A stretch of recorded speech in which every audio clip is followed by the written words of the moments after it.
In this video, we're going to talk about how to start your heat injector with a flexible tip lighter if the high voltage transformer has some sort of a problem and you have to get it started on a job.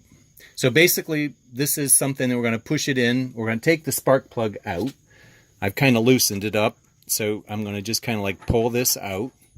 And you'll see about how far the depth of that is. So we're going to put it in about that same depth.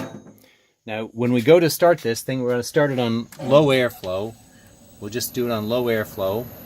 And what we're going to want to do is we're going to want to adjust this temperature down so that it doesn't, we're going to adjust the discharge temperature, which is used to modulate the gas. We're going to set it down below what the actual temperature is so that it doesn't try to do the gas modulation when we're doing this thing. Now, what we're going to do also is we're going to push this button right here, and you'll see when I push that button, it jumps up a little bit, and that's going to give it a little bit more gas than normal. So basically, I'm going to put this down into the hole, and we're going to watch for these visual indicators. There's two of them. They'll both turn red as soon as the valves open.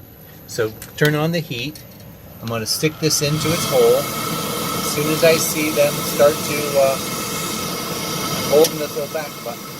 Now I'm going to push that button. Now you'll see the fire coming out of that hole. So now I'm going to come over here and I'm going to turn the air speed up. When I turn the air speed up, it'll pull the air through that hole. Okay, now I'm just going to turn the air speed up so it pulls the air through there, and then I'm going to put the spark plug back into the hole.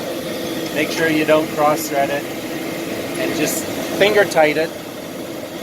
You can use until you get your high voltage transformer back on. You can put the boot on.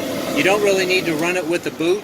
It'll run fine without any high voltage. Once you get it started, it'll continue to run. So this is a fail-safe. If it really gets into a situation, a flexible tip lighter works really well to get you out of a pinch, get it started. Thank you.